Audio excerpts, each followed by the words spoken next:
আল্লাহর নবীর একজন সাহাবী ইন্তেকালের সময় সন্তানদেরকে ডাকলেন, ডেকে বললেন, ও আমার সন্তানেরা, আমি তোমাদের ওই রুটির কথা স্মরণ করিয়ে দিতে চাই, ওই রুটিওয়ালা ব্যক্তির কথা স্মরণ করিয়ে দিতে চাই, তোমরা যেন ওই রুটিওয়ালা ব্যক্তির কথা ভুলে যেও না।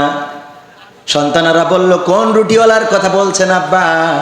বললেন, বিশ্ব নবী সাল্লাল্লাহু আলাইহি সাল্লাম আমাদেরকে জানিয়েছেন, বনী ইসরাইলদের একজন ব্যক্তি ছিলেন, যেই ব্যক্তি 70 বছর ইবাদত করেছে। কয় বছর? 70 বছর ইবাদত করেছে। 70 বছর ইবাদত করার পরে শয়তানের ওয়াসওয়াসার মধ্যে পড়ে গেল, কারণ শয়তান তাকে একটা নর্তকী দিয়ে ধোঁকা দিল। শয়তান একটা পতিতাকে পাঠালো তার কাছে মনোরঞ্জনের জন্য। এই ইবাদত করা লোকটি, আবেদ লোকটি ওই নারীর ছলনায় ভুলে গেল, ওই নারীর সাথে 7টা রাত দিন যাপন করলো। যখন 7 রাত যাপন করা হয়ে গেল, হঠাৎ করে তার বিবেক নাড়া দিল, আরে আমি কি করে ফেললাম? 70টা বছর ইবাদত করা ব্যক্তি আমি, এই 7টা রাত আমি কেমন করে এমন একজন অশ্লীল নারীর সাথে আমি আমার চরিত্রটা বিসর্জন দিয়ে ফেললাম, গুনাহ করে ফেললাম, জেনা করে ফেললাম, অপরাধ করে ফেললাম। আহারে 7টা রাত পরে যখন তার সম্বিত ফিরে পেয়েছে, যখন বিবেক নাড়া দিয়েছে, তখন সেই জায়গা থেকে বের হয়ে গেছে আর হাই হুতাশ করে বেড়ায়।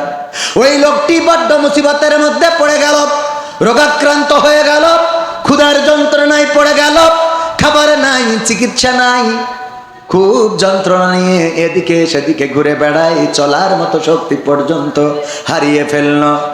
12 জন মিসকিন বাস করতো এক জায়গায়।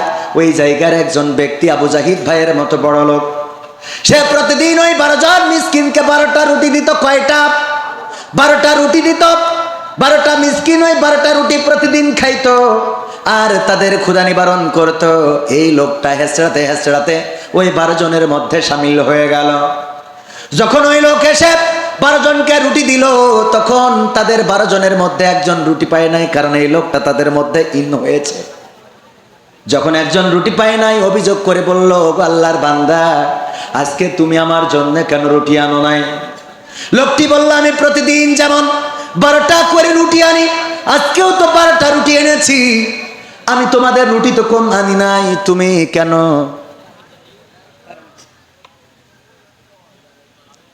এই কারেন্ট আর এই মাইক কেমন জায়গায় ডিস্টার্ব করে, মাঝে মাঝে মানে মাইকটাই ভেঙে ফেলে একেবারে।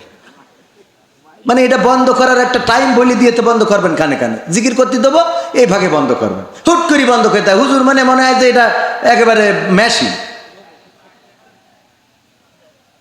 কারেন্ট এই যে তাই তাড়াতাড়ি ওটাই করতে হবে। তো আমার তো বলা যায় যে ভাই একটুখানি জিকির করতে দেন, ওরাও কাজে থাকবে, আমরা দিকে রেডি করি। এটা মানে মুড নষ্ট করে ফেলে।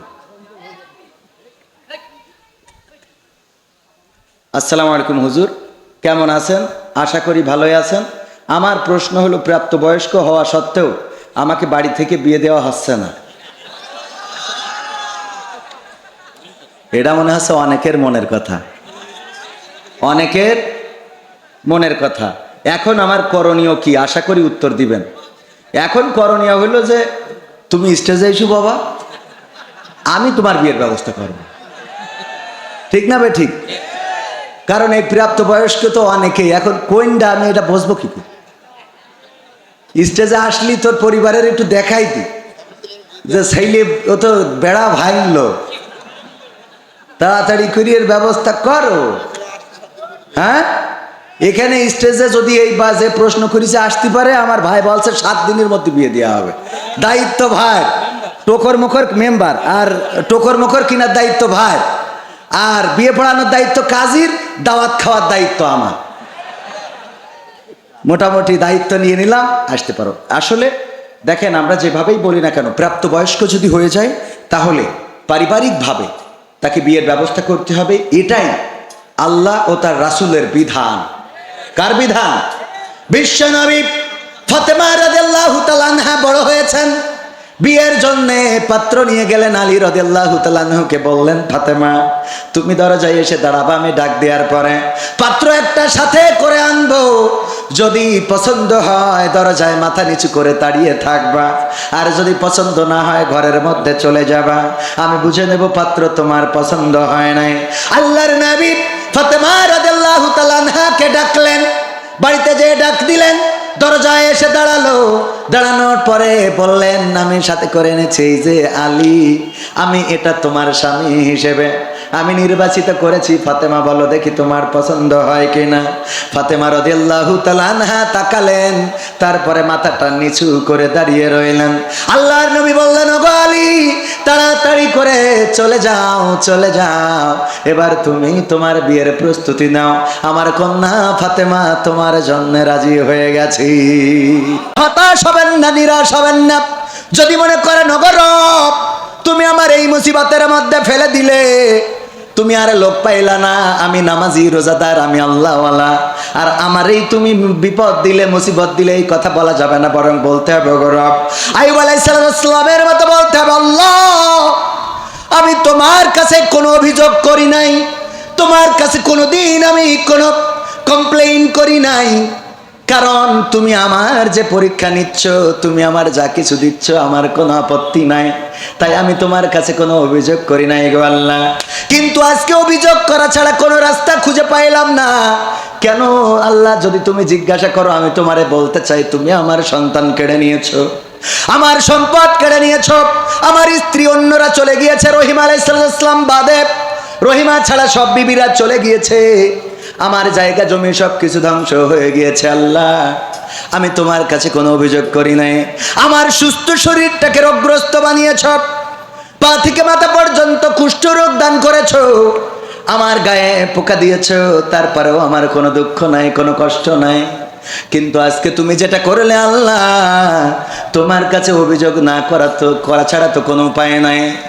আল্লাহ রাব্বুল আলামিন বললেন, আইয়ুব, কি এমন অভিযোগ তোমার? আইয়ুব আলাইহিস সালাম বললেন, আল্লাহ, তুমি আমার সমস্ত শরীর পোকা দিয়ে খাওয়ায় দাও, কোনো আপত্তি করি না, কিন্তু আজকে আমার জিহ্বাতে কেন পোকা দিয়ে দিয়েছো আল্লাহ? যেই পোকা আমার জিহ্বাটা টুক টুক টুক টুক করে খেয়ে নেয়, এই পোকা যদি আমার জিহ্বাটাকেই শেষ করে দেয়, তাইলে আমি তোমার কাছে জানতে চাই, কেমন করে আমি তোমার জিকির করব, কেমন করে আমি তোমার কাছে সাহায্য চাইব, কেমন করে আমি তোমার প্রশংসা করব, আল্লাহ তোমার কাছে একটু জানতে চাই। আল্লাহ রাব্বুল আলামিন বললেন, ও আইয়ুব, আমার পরীক্ষা নেওয়া শেষ হয়ে গেল, তোমার সব কিছু আবার আমি আল্লাহ রাব্বুল আলামিন ফিরিয়ে দিলাম। সবাই জোরে জোরে বলেন সুবহানাল্লাহ। এই জন্য বিপদ মুসিবত ধৈর্য হারা হওয়া যাবে না। আপনার অনেক টাকা, এর জন্য অহংকারীও হওয়া যাবে না। আবার কিছু নাই, তার জন্য আপনি হতাশ হওয়া যাবে না। কারণ আল্লাহ রাব্বুল আলামিন যদি চান, তাইলে ইউনূসকে মামলার আসামি থেকে ধরে নিয়ে চেয়ারে বসিয়ে দিতে পারে। তারেক রহমানকে, যাকে এই বাংলাদেশ ছাড়া করা হয়েছিল, তাকে আবার মাননীয় প্রধানমন্ত্রী বানিয়ে দিতে পারে। আর 41 সাল পর্যন্ত যারা থাকতে চেয়েছিল, তাদেরকে আবার দেশ ছাড়া করে দিতে পারে। নতুন যারা এসেছে, তারাও চিরকাল ক্ষমতায় থাকবে, এটার নিশ্চয়তা আছে নাকি? যে এমপি এসেছিলেন এখানে, তিনি এমপি থাকবেন জনম জনম, এটারও কোনো নিশ্চয়তা নাই। সুতরাং পাইলে অহংকারী হওয়া যাবে না, আবার না থাকলে এত হতাশ হওয়া যাবে।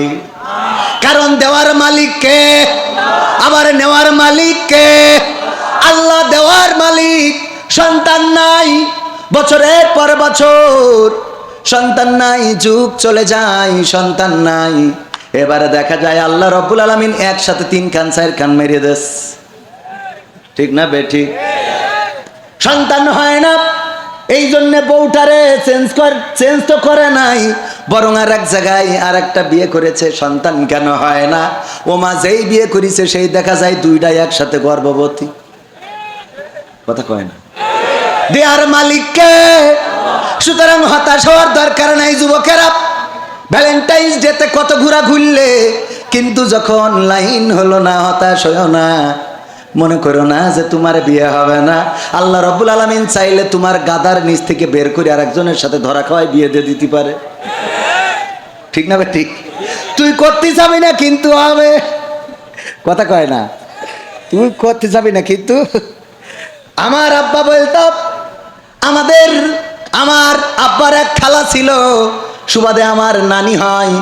আব্বার যেহেতু খালা, ছেলে বিয়ে দিয়েছে, বৌমা পছন্দ হয় না, বৌমা রাখবে না, আব্বার কাছে এসেছে যে সামাদ দেখ, বৌমা তো ভালো না, এটা রাখতে চাই না।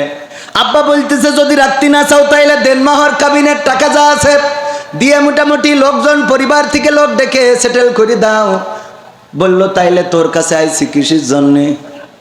বলছে আমি কি করবো, লোকজনকে আমার ডাকা লাগবে। কয় না, তুই তো হুজুর মানুষ, তোর কাছে আইছি, তুই এমন একটা তাবিজ দিয়ে দে যে আমরা বউ রাখবো রাখবো করবো কিন্তু বউ থাকতে চাবে না, আমরা বউ রাখতে চাইবো কিন্তু বউ থাকতে চাইবে।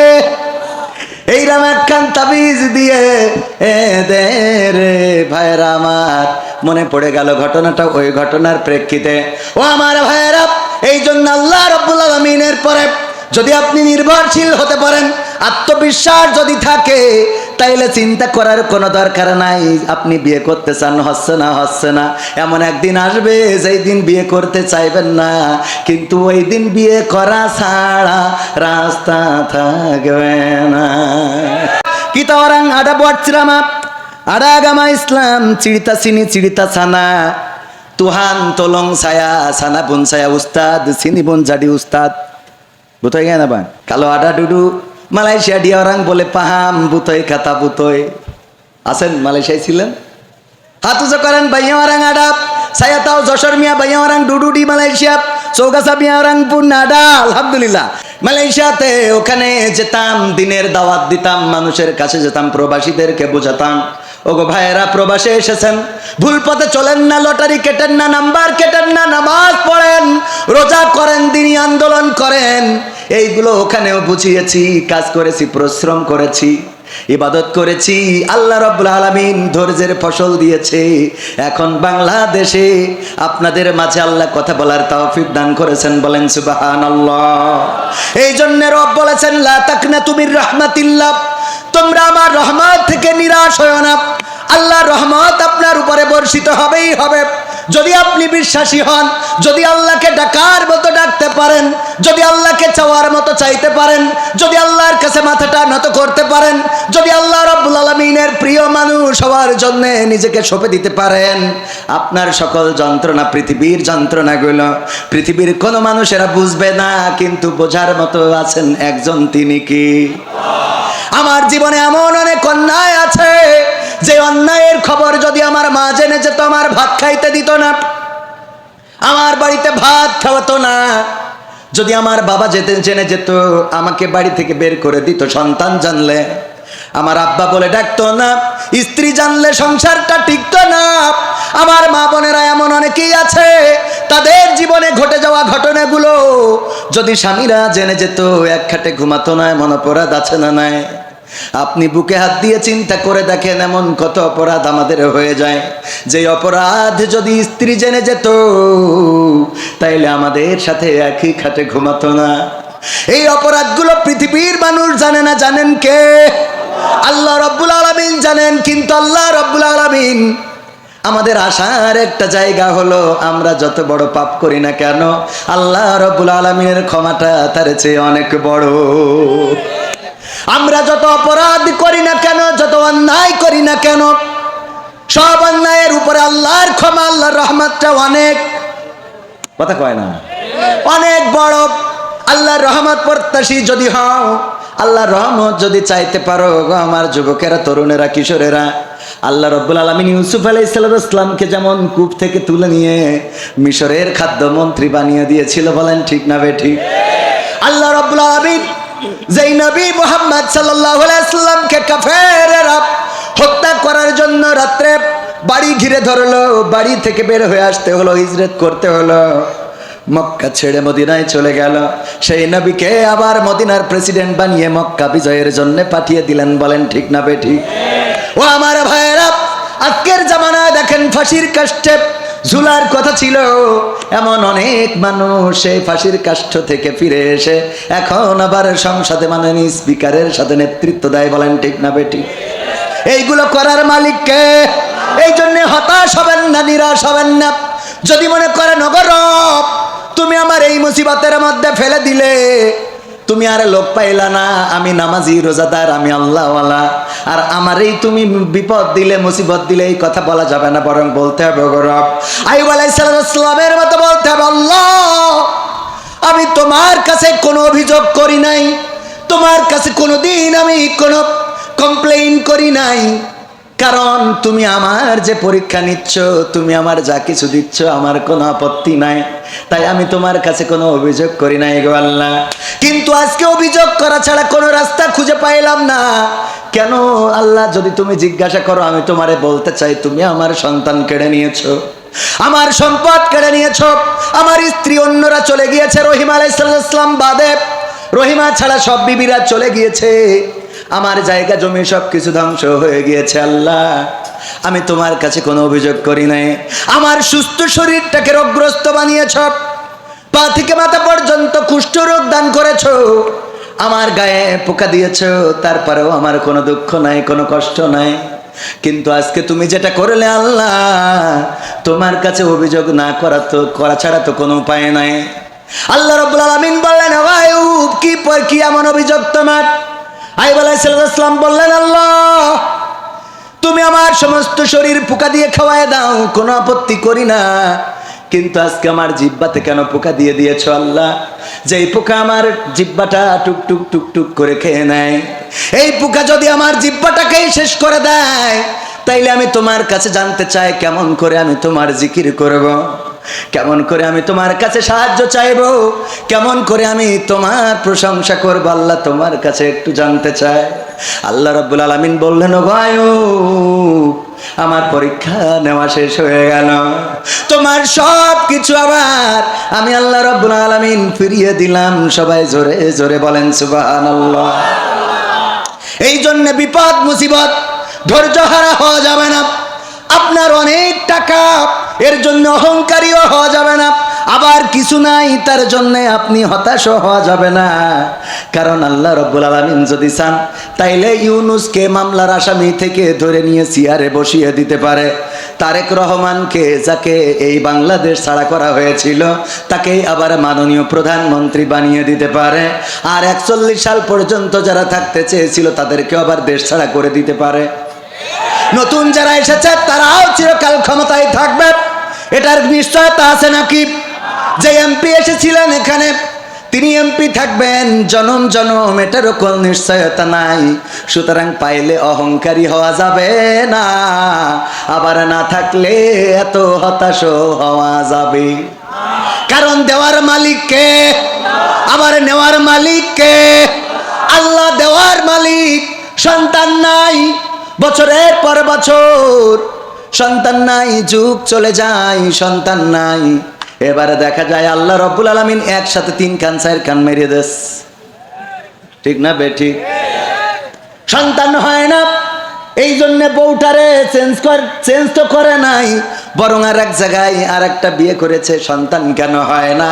ও মা যেই বিয়ে করেছে সেই দেখা যায় দুইটাই একসাথে গর্ভবতী। কথা কয় না? দেয়ার মালিককে। সুতরাং হতাশ হওয়ার দরকার নাই যুবকেরা। ভ্যালেন্টাইন্স ডেতে কত ঘোরা ঘুরলে, কিন্তু যখন লাইন হলো না হতাশ হইও না, মনে করো না যে তোমার বিয়ে হবে না। আল্লাহ রাব্বুল আলামিন চাইলে তোমার গাদার নিচ থেকে বের করে আরেকজনের সাথে ধরা খাওয়ায় বিয়ে দিয়ে দিতে পারে, ঠিক না? ঠিক। তুই করতে যাবি না কিন্তু হবে, কথা কয় না? তুই করতে যাবি না কিন্তু। আমার আব্বা বলতো, আমার আব্বার এক খালা ছিল, সুবাদে আমার নানি হয়। আব্বার যেহেতু খালা, ছেলে বিয়ে দিয়েছে, বৌমা পছন্দ হয় না, বৌমা রাখবে না, আব্বার কাছে এসেছে যে সামাদ দেখ বৌমা তো ভালো না, এটা রাখতে চাই না। আব্বা বলতেছে যদি রাখতে না চাও তাইলে দেনমাহর কাবিনের টাকা যা আছে দিয়ে মোটামুটি লোকজন পরিবার থেকে লোক ডেকে সেটেল করে দাও। বলল তাইলে তোর কাছে আইছি কিসের জন্যে? বলছে আমি কি করবো, লোকজনকে আমার টাকা লাগবে, কয় না তুই তো হুজুর মানুষ, তোর কাছে আইছি, তুই এমন একটা তাবিজ দিয়ে দে যে আমরা বউ রাখবো করবো, কিন্তু বউ থাকতে চাবে না। আমরা বউ রাখতে চাইবো কিন্তু বউ থাকতে চাইবে। এইরকম একখান তাবিজ দিয়ে দে রে ভাইরা আমার, মনে পড়ে গেল ঘটনাটা, ওই ঘটনার প্রেক্ষিতে ও আমার ভাইয়েরা, এই জন্য আল্লাহ রাব্বুল আলামিনের পরে যদি আপনি নির্ভরশীল হতে পারেন, আত্মবিশ্বাস যদি থাকে, তাইলে চিন্তা করার কোনো দরকার নাই আপনি বিয়ে করতে চান, হচ্ছে না। এমন একদিন আসবে যেই দিন বিয়ে করতে চাইবেন না, কিন্তু ওই দিন বিয়ে করা ছাড়া রাস্তা থাকবে না। যুবকরা বলছে এরকম হোক দিনই জীবনে, ঠিক না বেটি? সবাই একটু জিকির করেন, লা ইলাহা ইল্লাল্লাহ, লা ইলাহা ইল্লাল্লাহ, লা ইলাহা, লা ইলাহা ইল্লাল্লাহ, লা ইলাহা, লা ইলাহা ইল্লাল্লাহু মুহাম্মাদুর রাসূলুল্লাহ, সুবহানাল্লাহ ওয়ালহামদুলিল্লাহ, লা ইলাহা ইল্লাল্লাহ, সুবহানাল্লাহ ওয়ালহামদুলিল্লাহ, লা ইলাহা ইল্লাল্লাহু মুহাম্মাদুর রাসূলুল্লাহ সাল্লাল্লাহু রিভারটা দেন। ওরে মরলে মানুষ দাম বাড়ে তার, ওরে মরলে মানুষ দাম বাড়ে তার, বাঁচতে অবহেলা দুনিয়ারে রং বাজারে, এটা কেমন খেলা দয়াল, দুনিয়ারে রং বাজারে এটা কেমন খেলা, দুনিয়ারে রং বাজারে এটা কেমন খেলা, হায় আল্লাহ দুনিয়ারে রং বাজারে এটা কেমন খেলা। ওরে মরলে মানুষ দাম বাড়ে তার, মরলে মানুষ দাম বাড়ে তার, বাঁচতে অবহেলা দুনিয়ারে রং বাজারে এটা কেমন খেলা দয়াল, দুনিয়ারে রং বাজারে এটা কেমন খেলা, দুনিয়ারে রং বাজারে এটা কেমন খেলা দয়াল, দুনিয়ারে রং বাজারে এটা কেমন খেলা। বাঁচতে মানুষ কেউ বলে না লোকটা বড় ভালো, মরলে বলে তার মরাতে বড় ক্ষতি হলো, দয়াল বড় ক্ষতি হলো, ঠিক না ভাই? ঠিক। বাঁচতে মানুষ কেউ বলে না লোকটা বড় ভালো, মরলে বলে তার মরাতে বড় ক্ষতি হলো, দয়াল বড় ক্ষতি হলো। ওরে দেখতে আসে স্বজন সুজন, ওরে দেখতে আসে স্বজন সুজন, ডোবে যখন বেলা দুনিয়ারে রং বাজারে এটা কেমন খেলা দয়াল, দুনিয়ারে রং বাজারে এটা কেমন খেলা, দুনিয়ারে রং বাজারে এটা কেমন খেলা, হায় আল্লাহ দুনিয়ারে রং বাজারে এটা কেমন খেলা। ছেঁড়া কাপড় তাও জটে না পরি কষ্ট করে, ঈদের নামাজ হয় না পড়া নতুন জামা পরে, দয়াল নতুন জামা পরে। ছেঁড়া কাপড় তাও জটে না পরি কষ্ট করে, ঈদের নামাজ হয় না পড়া নতুন জামা পরে, দয়াল নতুন জামা পরে। ওরে নতুন কাপড় জুটবে জানি, ওরে নতুন কাপড় জুটবে জানি, ফুরাইলে বেলা দুনিয়ারে রং বাজারে এটা কেমন খেলা দয়াল, দুনিয়ারে রং বাজারে এটা কেমন খেলা, দুনিয়ারে রং বাজারে এটা কেমন খেলা, আল্লাহ দুনিয়ারে রং বাজারে এটা কেমন খেলা। ভাঙা ঘরে দিন কেটে যাই বছর ঘুরে যুগ, এই জীবনে পাইলাম না তো একটু ভাবের সুখ, দয়াল একটু ভাবের সুখ। ভাঙা ঘরে দিন কেটে যাই বছর ঘুরে যুগ, এই জীবনে পাইলাম না তো একটু ভাবের সুখ, দয়াল একটু ভাবের সুখ। ওরে মরলে আসে ঘর বানাতে, ওরে মরলে আসে ঘর বানাতে, করে না অবহেলা। দুনিয়ার রং বাজারে এটা কেমন খেলা দয়াল, দুনিয়ার রং বাজারে এটা কেমন খেলা, দুনিয়ার রং বাজারে এটা কেমন খেলা, হায় আল্লাহ দুনিয়ার রং বাজারে এটা কেমন খেলা। ওরে মরলে মানুষ দাম বাড়ে তার, মরলে মানুষ দাম বাড়ে তার, বাঁচতে অবহেলা। দুনিয়ার রং বাজারে এটা কেমন খেলা দয়াল, দুনিয়ার রং বাজারে এটা কেমন খেলা, দুনিয়ার রং বাজারে এটা কেমন খেলা, হায় আল্লাহ দুনিয়ার রং বাজারে এটা কেমন খেলা। আর একটু জোরে বলা যাবে না? কথাগুলো সত্য না মিথ্যা? বাস্তবতার সাথে মিল আছে না নাই? ওগো আমার ভাইরা, আজকেও দেখলাম একজন পুলিশ সদস্য, সে জীবনের পেরেশানি নিয়ে নিজের বন্দুক দিয়ে মাথার উপরে গুলি করে চিরজনমের মতো বিদায় নিয়েছে।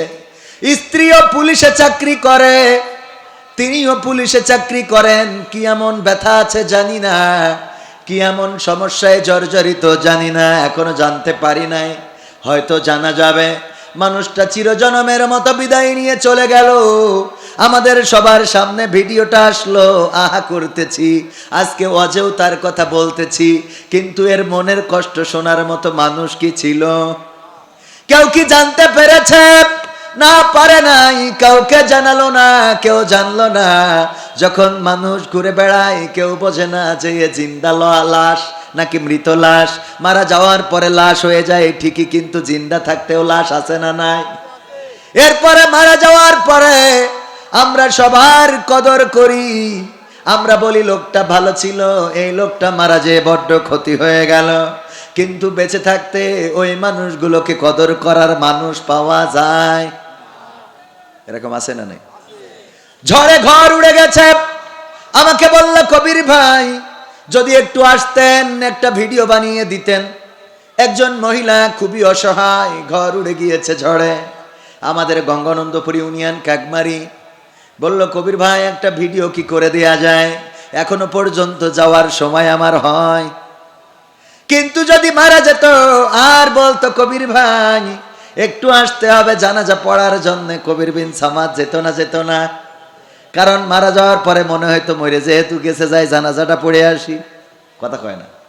অসুস্থ মানুষ হাসপাতালে যদি বলা হয় জাহিদ ভাই একটু যদি যে দেখে আসতেন বড্ড ভালো হতো, ব্যস্ততা আছে, মালয়েশিয়া চলে যেতে হবে, ছুটির মেয়াদ শেষ, যাওয়া হবে না।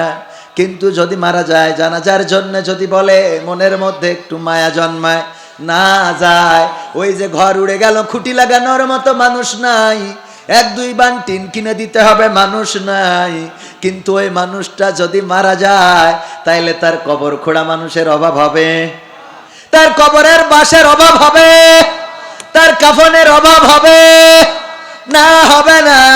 এই জন্যে বলেছি মরলে মানুষ দাম বাড়ে, কদর বাড়ে, যত্ন বাড়ে, বেঁচে থাকতে কদর করার মানুষ মেলে না, মেলে নারী। ঠিক না বে ঠিক? কদর করা দরকার ছিল বেঁচে থাকতে, কিন্তু আমরা বেঁচে থাকতে কদর করি না। আল্লাহ আমাদের বেঁচে থাকতে কদর করা তৌফিক দান করুন, পড়ছি আমিন। ষোলুয়া ফোরকানিয়া ও হাফেজিয়া মাদ্রাসার উদ্যোগে 26তম, এখানে অনেক ছোট ছোট মানুষ আছে যাদের বয়স এখনো 26 হয় নাই, ঠিক কিনা?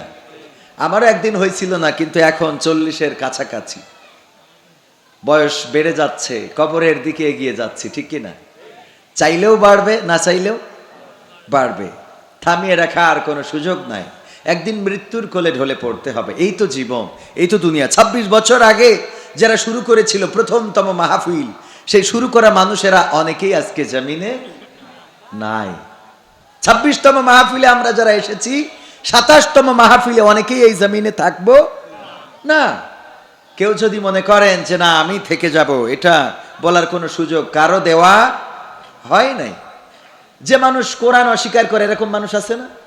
নাস্তিক, যারা আল্লাহকে বিশ্বাস করে না, ফেরেশতা বিশ্বাস করে না, পরকাল বিশ্বাস করে না, মুনকার নাকির বিশ্বাস করে না, কোরআন আল্লাহর কিতাব বিশ্বাস করে না।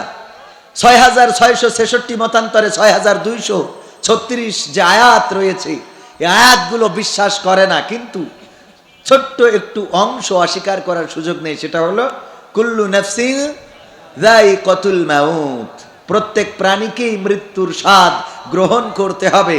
এটা অস্বীকার করার মতো কোনো নাস্তিক, কোনো বাবার বেটায় জমিনে জন্ম হয় এখনো হয় না। মারা যেতেই হবে, যেহেতু মারা যেতে হবে সেহেতু কবরের জন্যে প্রস্তুত হওয়ার দরকার আছে না নাই? যাদের বিশ্বাস নাই তাদের কথা ভিন্ন, তারা চিন্তা করে ওখানে যে কিছু নাই, সেটা তাদের ব্যাপার। কিন্তু আমাদের যাদের বিশ্বাস আছে, তারা কি মৃত্যুর জন্য প্রস্তুত আছি? বলেন আছি? প্রস্তুত যদি থাকতাম, এখানে লোক বেশি নাকি মেলাতে লোক বেশি? বলেন, মেলাতে লোক বেশি না এখানে লোক বেশি? পহেলা বৈশাখে এত আয়োজন তো করা হয় নাই, কিন্তু এসো হে বৈশাখ, উল্লুক ভাল্লুক হুতুম পেঁচা পেঁচা এগুলো নিয়ে র্যালি হয়েছে না হয় নাই? র্যালি তো র্যালি, কলারওয়ার মডেল মসজিদে গিয়ে সেখানে পহেলা বৈশাখ পালন করে, বলেন নাউজুবিল্লাহ। পাবনার মসজিদের ছাদের উপরে উঠে কনসার্ট দেখে, বলেন নাউজুবিল্লাহ। মসজিদে যায় না, নামাজ পড়ে না, অথচ মসজিদের ছাদে উঠে যে যুবকেরা কনসার্ট দেখলো, আল্লাহর কাছে কি জবাব দিবা? যেই মসজিদে সেজদা করার সৌভাগ্য হয় না, সেই মসজিদের ছাদে উঠে তুমি কনসার্ট দেখেছো, তোমার তাকদীরকে জ্বালিয়েছো। দুনিয়া এবং আখিরাত দুইটা জায়গায় লাঞ্ছিত এবং বঞ্চিত হওয়ার জন্য প্রস্তুত হয়ে যাও। মনে করো যে ক্ষমতা দিয়েছে আল্লাহ, এটা বিশ্বাস করো না। মনে করো যে তোমার এখন যৌবনের গরম আছে, যা ইচ্ছা তাই করে বেড়াবা, আর 15 চালাবা, মিসাইল পড়বে ইসরায়েলে, আর বিমান হামলা চলবে ইরানে, কিন্তু কায়েমকুলা সলুয়ার তেল পাম্পে তেল থাকবে না। তুমি মনে করে না যে তোমার সব জোর আছে? নাই, লাইনে দাঁড়িয়ে থেকে তেল নিতে হয়, যত বড় লিটার হও, বাপের বেটা হও। ঠিক না বেঠিক? আমি একবার একটুখানি লাইন সাইজ করে নিয়েছিলাম, পাশের থেকে হুজুরদের জন্য সব জায়েজ। তো পরে বললাম যে আমি আর ওই লাইন মাইন করে নেবো না, খালি সাউন্ড দেয় মানুষে, কয় হুজুরদের জন্য সব জায়েজ। আমি বললাম বাবা আমাকে তো একটু নামাজ কালাম পড়াইতে ওরম করেন। তারপরে আলহামদুলিল্লাহ, যেহেতু এখন আইন করে দিয়েছে, প্রাতিষ্ঠানিক সার্টিফিকেট কার্ড যদি থাকে তাহলে তাদের অগ্রাধিকার, সেই অগ্রাধিকারে হয়তো পাচ্ছি, জানি না যে অগ্রাধিকারটুকু কতদিন থাকবে। আছে যতক্ষণ দেবে ততক্ষণ, থাকবে না যতক্ষণ, তখন আর পাওয়া যাবে না। ভাইয়েরা আমার, এই জন্যে আমরা মৃত্যুর জন্য প্রস্তুত হতে হবে।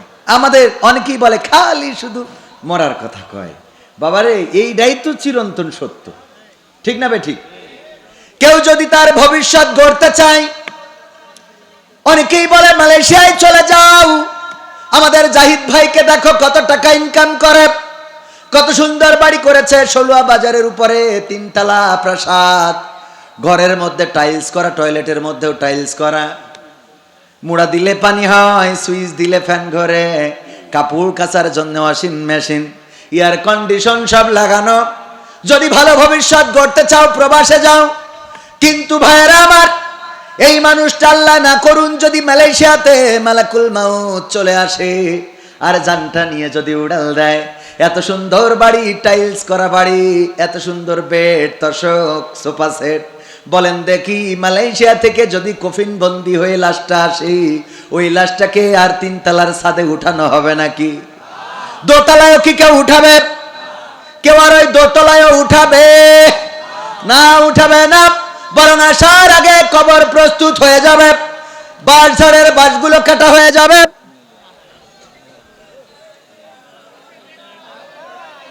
সবাই জিকির করেন লা ইলাহা ইল্লাল্লাহ, লা ইলাহা। এসে যাবে তখন আজরাইল যদি ব্যস্ত থাকে, যদি সংসদে মাননীয় স্পিকারের সাথেও থাকে, তাও আপনার জান কবজ হয়ে যাবে। ঠিক না বেঠে? এটাই মৃত্যু। সময় যখন হয়ে যাবে আমাদের নিয়ে চলে যাবে, জানটা উড়াল দেবে, মাটির সাথে পড়ে থাকবো। আমার ভাইরা, ঝড় বৃষ্টি বর্ষা বাদল এগুলো মাঝে মাঝে আল্লাহ বলেন ওয়ালা নাবলুওয়ান্নাকুম বিশাইয়্যিম মিনাল খাউফি ওয়াল জুই ওয়া নাকসিম মিনাল আমওয়ালি ওয়াল আনফুসি ওয়াস সামারাত ওয়া বাশশিরিস সাবিরিন। আমার আল্লাহ বলেন আমি মাঝে মাঝে তোমাদেরকে পরীক্ষা নিতে চাই, ভয় ভীতি ক্ষুধা দারিদ্র দিয়ে তোমাদের সম্পদে মাঝে মাঝে শিলাবৃষ্টি ফেলতে চাই, তোমাদের ধানগুলো ঝড়ে শুইয়ে দিতে চাই।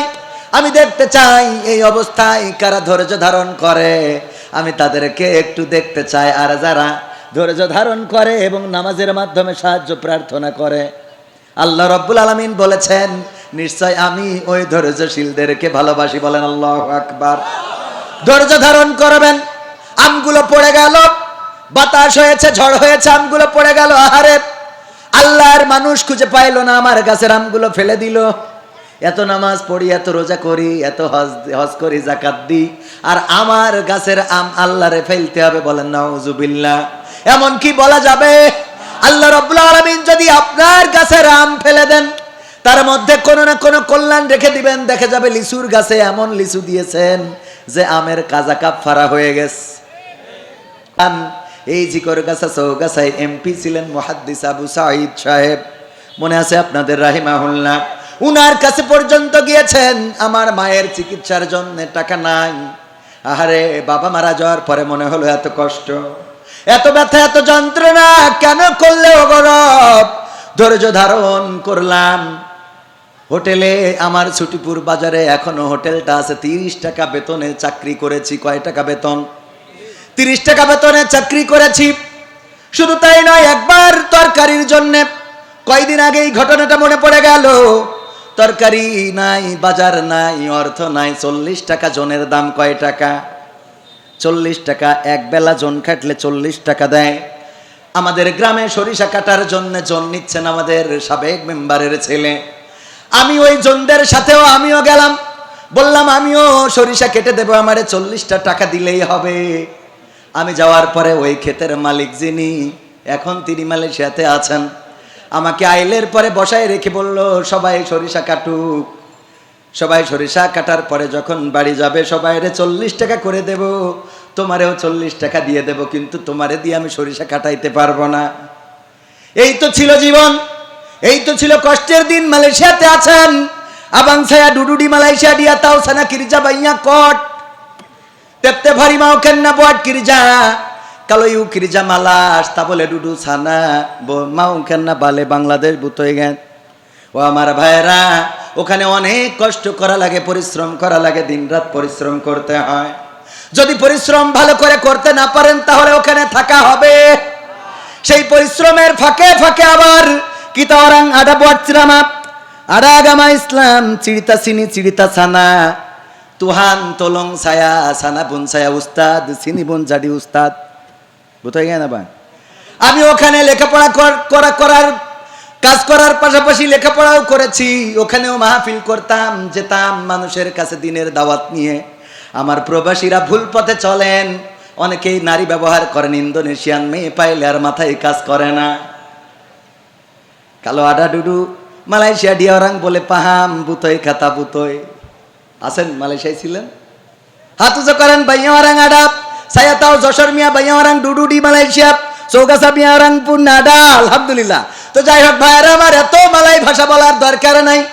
মালয়েশিয়াতে ওখানে যেতাম, দিনের দাওয়াত দিতাম, মানুষের কাছে যেতাম, প্রবাসীদেরকে বোঝাতাম, ওগো ভাইরা প্রবাসে এসেছেন, ভুল পথে চলেন না, লটারি কেটেন না, নাম্বার কেটেন না, নামাজ পড়েন, রোজা করেন, দিনী আন্দোলন করেন।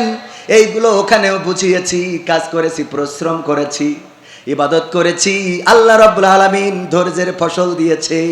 এখন বাংলাদেশে আপনাদের মাঝে আল্লাহ কথা বলার তৌফিক দান করেছেন। বলেন সুবহানাল্লাহ। এই জন্য রব বলেছেন লা তাকনাতু মির রাহমাতিল্লাহ, তোমরা আমার রহমত থেকে নিরাশ হয়ো না। আল্লাহর রহমত আপনার উপরে বর্ষিত হবেই হবে যদি আপনি বিশ্বাসী হন, যদি আল্লাহকে ডাকার মতো ডাকতে পারেন, যদি আল্লাহকে চাওয়ার মতো চাইতে পারেন, যদি আল্লাহর কাছে মাথাটা নত করতে পারেন, যদি আল্লাহ রাব্বুল আলামিনের প্রিয় মানুষ হওয়ার জন্য নিজেকে সঁপে দিতে পারেন। আপনার সকল যন্ত্রণা, পৃথিবীর যন্ত্রণাগুলো পৃথিবীর কোনো মানুষেরা বুঝবে না, কিন্তু বোঝার মতো আছেন একজন, তিনি কি? আমার জীবনে এমন অনেক অন্যায় আছে যে অন্যায়ের খবর যদি আমার মা জেনে যেত, আমার ভাত খাইতে দিত না, আমার বাড়িতে ভাত খাওয়াতো না। যদি আমার বাবা জেনে যেত, আমাকে বাড়ি থেকে বের করে দিত। সন্তান জানলে আমার আব্বা বলে ডাকতো না, স্ত্রী জানলে সংসারটা টিকতো না। আমার মা বোনেরা এমন অনেকেই আছে, তাদের জীবনে ঘটে যাওয়া ঘটনাগুলো যদি স্বামীরা জেনে যেত, এক খাটে ঘুমাতো না। এমন অপরাধ আছে না নাই? আপনি বুকে হাত দিয়ে চিন্তা করে দেখেন, এমন কত অপরাধ আমাদের হয়ে যায়, যে অপরাধ যদি স্ত্রী জেনে যেত, তাইলে আমাদের সাথে একই খাটে ঘুমাতো না। এই অপরাধগুলো পৃথিবীর মানুষ জানে না। জানেন কে? আল্লাহ রাব্বুল আলামিন জানেন। কিন্তু আল্লাহ রাব্বুল আলামিন আমাদের আশার একটা জায়গা হলো, আমরা যত বড় পাপ করি না কেন, আল্লাহ রাব্বুল আলামিনের ক্ষমাটা তার চেয়ে অনেক বড়। আমরা যত অপরাধ করি না কেন, যত অন্যায় করি না কেন, সব অন্যায়ের উপরে আল্লাহর ক্ষমা, আল্লাহর রহমতটা অনেক, কথা কয় না, অনেক বড়। আল্লাহর রহমত প্রত্যাশী যদি হও, আল্লাহর রহমত যদি চাইতে পারো, আমার যুবকেরা, তরুণেরা, কিশোরেরা, আল্লাহ রাব্বুল আলামিন ইউসুফ আলাইহিস সালামকে যেমন কূপ থেকে তুলে নিয়ে মিশরের খাদ্যমন্ত্রী বানিয়ে দিয়েছিল, বলেন ঠিক না বেঠিক?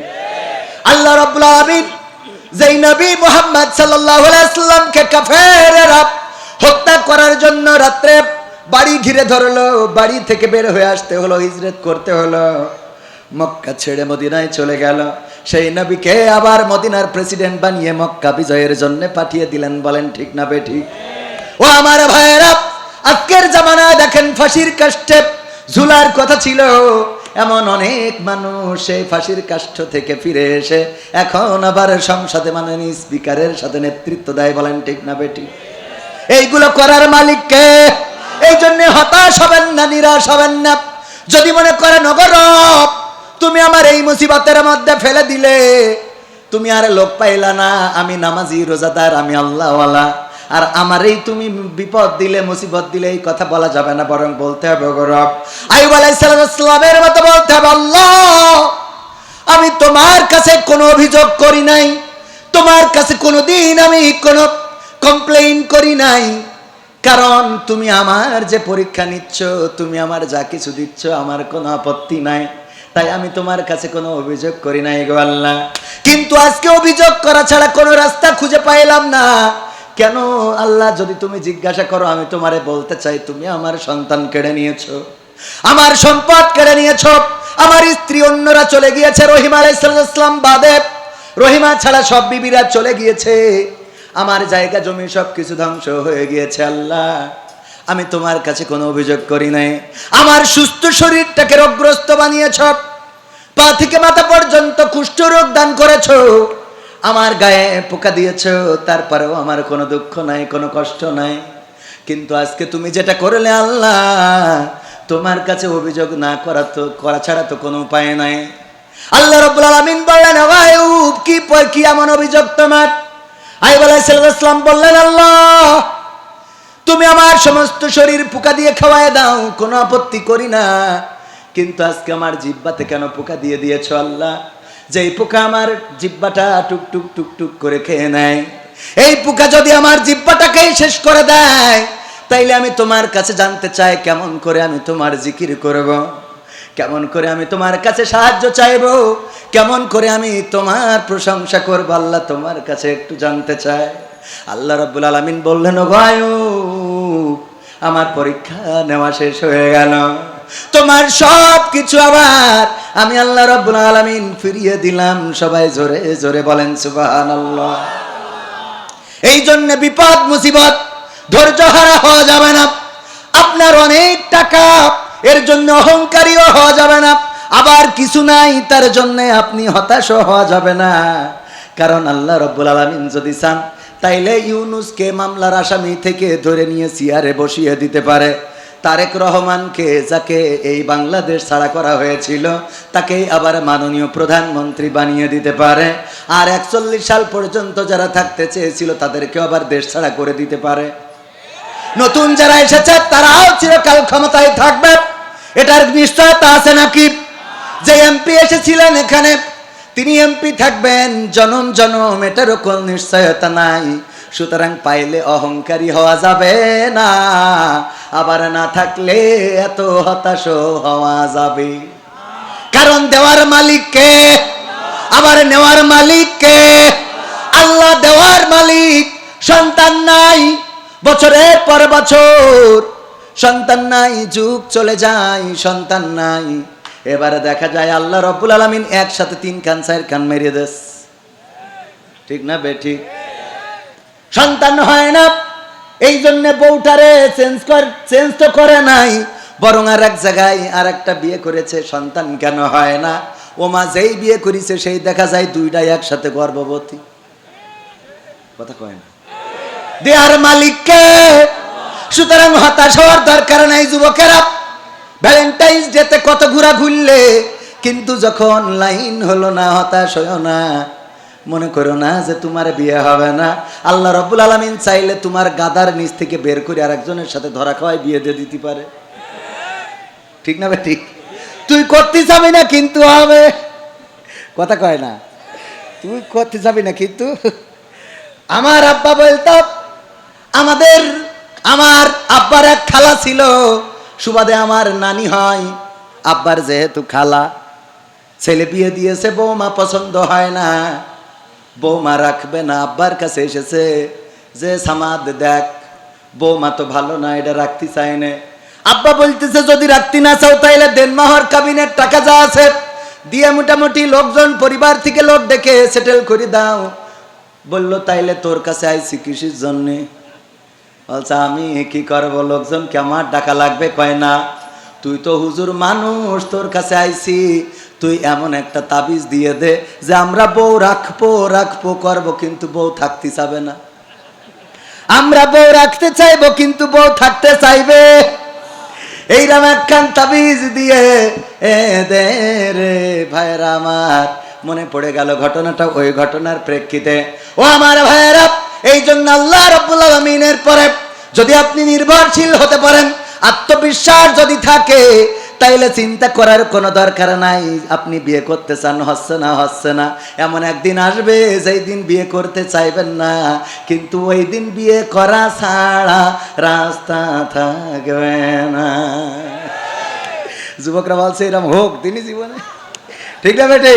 আজকালকের ছেলেরা বই নিয়ে আর বসে না, ও বাবা গুগলে সার্চ করিয়া পড়ি।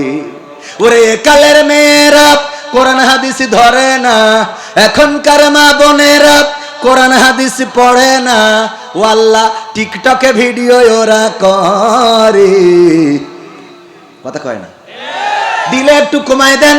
আজকালকের ছেলেরা বই নিয়ে আর বসে না, গুগলে সার্চ করিয়া পড়ি। আগের সময় প্রেম করিলে জাহিদ ভাই বলতো পাইছো কি, এখন বলে শখ করিয়া বাবু তুমি খাইছো কি। ঠিক না বেটা? আগের সময় প্রেম করিলে মুরব্বি বলতো পেয়েছো কি, এখন বলে শখ করিয়া বাবু তুমি খেয়েছো কি। লজ্জা শরম নাই, আইলাম কোন জামানায়, লজ্জা শরম নাই, আইলাম কোন জামানায়, ভবিষ্যৎ দেখি অন্ধকারে। আজকালকের ছেলেরা বই নিয়ে আর বসে না, ও বাবা গুগলে সার্চ করিয়া পড়ি। নতুন করে হয়েছে চালু এখন আবার কন্টেন্ট, পরিচয় করাই দেখি এই আমার গার্লফ্রেন্ড। আছে না নাই? যশোরে এমএম কলেজে পড়ে, অথবা গিয়েছেন গদখালিতে বেড়াতে। গদখালিতে যে দেখেন আপনার চৌগাছার এক পরিচিত বন্ধু আর একজন রে ধরে নিয়ে বগলের নিচে হাত ঘুরে বেড়াই রে। ডাক দিয়ে বললেন, দোস্ত কবে বিয়ে করলা তুমি? জানাইলা তো না। সেই যে চৌগাছার সলুয়া ছেড়ে তুমি যশোরে এসেছিলে পড়াশোনার নামে, তারপরে তো আর কোনো খবর পাইলাম না। আজকে গদখালিতে দেখা হইল, সাথে তোমার এই যে ভাবি, অথচ বিয়ের দিনটা জানাইলা না। বন্ধু মানুষ না হয় না যাইতাম, দাওয়াতটা তো দিতে পারতে। বলতেছে দোস্ত এখনো বিয়ে করি নাই রে। বলছে তাইলে এই ডাকিডা পরিচয় করাই দিলে এই আমার গার্লফ্রেন্ড। ঠিক না বেঠে? নতুন করে হয়েছে চালু এখন আবার কন্টেন্ট, পরিচয় করাই দেখি এই আমার বয়ফ্রেন্ড। তার মানে আমার মা বোনেরাও এইদিকে আগিয়ে আসে না নাই? প্রায় দিন দেখি অ্যাক্সিডেন্ট করে, আরে ডার্লিং মারা গেছে, মানে নায়িকা পাতালে আর ছেলে হাসপাতালে, মেয়ে বন্ধু নিয়ে ছেলে বন্ধু ঘুরতে গেছিল, কারণ একটু চার্জ বেশি হয়ে গেছে আর গিয়ারটা বেশি মেরেছে, শোলের রাস্তা ভালো বোঝেও না, কারেন্টের খুঁটিতে মেরে একটা পাতালে আর একটা হাসপাতালে। ঠিক না বেঠিক? এইগুলো নিয়ে ঘুরে বেড়াই। এই জন্য আমি বললাম নতুন করে হয়েছে চালু, এখন আবার কন্টেরেন্ট পরিচয় করাই দেখি, এই আমার গার্লফ্রেন্ড।